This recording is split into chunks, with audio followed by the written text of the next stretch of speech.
Israel কি বিশ্বে একঘরে হয়ে যাচ্ছে? ধ্বংসের মুখে পড়ছে ইসরায়েল। মধ্যপ্রাচ্য ও ইউরোপের অনেক রাষ্ট্র সম্প্রতি ইসরায়েলের কর্মকাণ্ডের বিরুদ্ধে কঠোর অবস্থান নিয়েছে। গাজার পরিস্থিতি ও ফিলিস্তিনের বিরুদ্ধে ইসরায়েলের সামরিক অভিযান আন্তর্জাতিক রাজনীতিতে নতুন করে উত্তেজনা সৃষ্টি করেছে।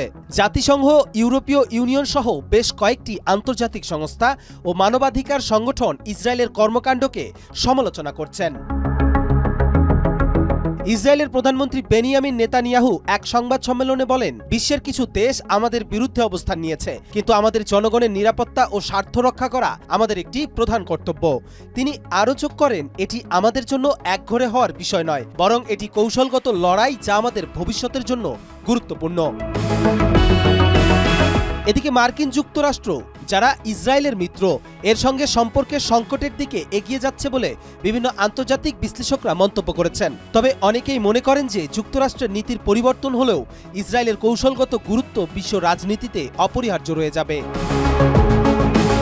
গাজার জনগণের বিরুদ্ধে ইহুদিবাদী শাসক গোষ্ঠীর বর্বরোচিত হামলা 15 মাস পেরিয়ে গেছে।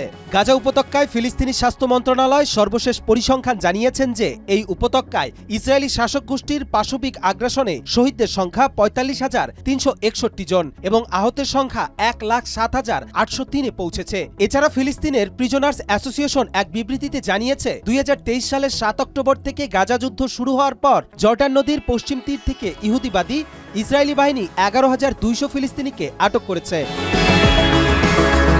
বিশেষজ্ঞদের মতে বিশ্বে ইসরায়েলের একঘরে হওয়ার ঘটনাটি শুধুমাত্র কূটনৈতিক তিক্ততার দিকে ইঙ্গিত করছে।